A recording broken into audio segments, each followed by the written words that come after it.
ஆ இப்படி ஒரு ட்விஸ்ட்டு, இப்படி ஒரு இத நம்ம எதிர்பார்க்கவே இல்ல. ஃபர்ஸ்ட்டு என்ன சொல்லியிருப்பாங்கன்னா, நாய்கள் வந்து 1 மாஸ்டர்ன்னு சொல்லியிருக்க மாட்டாய்ங்க. நாய்கள்ல ஒரு மாஸ்டர் கண்ட்ரோல் பண்ணுவாங்க. பட் மெலாத்தி சொன்னாலும் நாய் கேட்கும். அப்படிங்கிற மாரி கொண்டு போயிருப்பான். ஆனா கடைசில தான் சொல்லுவாங்க, 1 மாஸ்டர் தான் இருக்க முடியும் நாய்களுக்கு.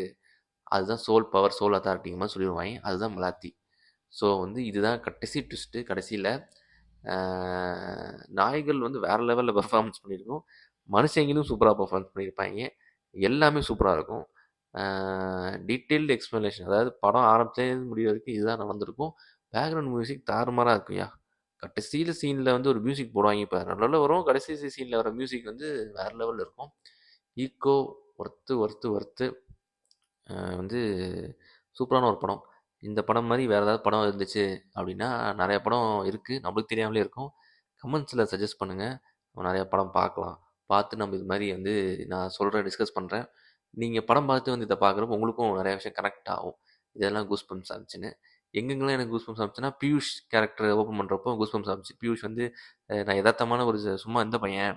உண்மையிலேயே வேலை பார்க்கறதுக்கு வந்திருப்பான்னு நெனச்சேன். ஆனா கடைசில பார்த்தீங்கன்னா, அவனே ஒரு ட்விஸ்ட். அவனே வந்து அ குரியச்சன தேடி தான் வந்திருக்கான். ப்ளஸ் குரியச்சனோட ரைட் ஹேண்ட். குரியச்சன தேடி எவன் வந்தாலும் அவன் போடுற ஆளா இருக்கான். அவன் ஒரு செமையான ட்விஸ்ட்டு. அப்புறம் மலாத்தி சரியான ட்விஸ்ட்டு. அப்புறம் குரியச்சன் வந்து அ மலேசியால போயிட்டு அவன் ஹஸ்பண்ட் இறந்துட்டான்னு சொல்லி பொய் சொல்லி அழைச்சிட்டு வருவான்ல, அது ட்விஸ்ட்டு. நான் வந்து ஃபர்ஸ்ட்டு அவன் வந்து இறந்துட்டான்னு சொன்னப்ப நான் நம்பிட்டேன். ஏன்னா ஏற்கனவே போர் நடந்துட்டு இருக்க இடம் தான் உண்மையிலே இறந்துருப்பான் போல. நான் ஃபர்ஸ்ட்டு குரியச்சன் நல்லவன்னு நெனச்சேன். குரியச்சன் நல்லவன்னு நெனச்சேன். நல்லவனா தான் இருப்பான் போல நெனச்சிட்டு இருந்தேன். கடைசியா தான் தெரியுது அவன் ஃப்ராடுக்கார பையன்னு. ஸோ வந்து குரியச்சன் கெட்டவன்னு ஒரு ட்விஸ்ட்டு. பிளாத்தி ட்விஸ்ட்டு, பியூஷும் ட்விஸ்ட்டு. அப்புறம் வந்து மோகன் பௌத்தன் இறந்தது எனக்கு கொஞ்சம் அதிர்ச்சியா தான் இருந்துச்சு. ஆனா இறந்துட்டான் அப்படின்ட்டு. அப்புறம் அவ்வளோதான் கேரக்டர்ஸ். ஒண்ணும் பெரிய கேரக்டர்ஸ்லாம் கிடையாது. மலையாள சினிமா எப்போதுமே ஒரு 10 கேரக்டர், 7, 8 கேரக்டர் தான் இருக்கும்.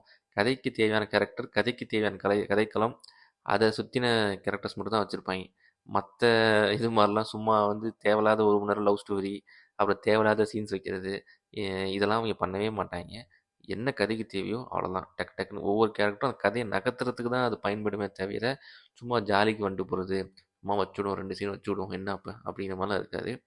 அப்படி பெர்ஃபெக்ட்டா எல்லா கேரக்டரும் கதைய நகர்த்துறதுக்கு மட்டுமே தான் பயன்பட்டுச்சு. ஒரு கேரக்டரும் இல்லாம ஒரு கேரக்டர் ஒரு லீடு குடுக்கும். ஒரு கேரக்டர் வந்து ஒரு விஷயம் சொல்லுது. அது ஒரு லீடா இருக்கும் அந்த கதைக்கு. அப்படிதான் அந்த கதை அமைஞ்சிருக்கு. அது வரைக்கும் நான் பாராட்ட வேண்டிய ஒரு விஷயம். இது மாரி நெறைய படம் இருக்கு. நம்மளுக்கு தெரியாம இருக்கு. கமெண்ட்ஸ்ல போடுங்க. நம்ம கண்டிப்பா பார்ப்போம். பார்த்துட்டு டிஸ்கஸ் பண்ணுவோம். மீண்டும் ஒரு வீடியோல சந்திப்போம். நன்றி. வணக்கம்.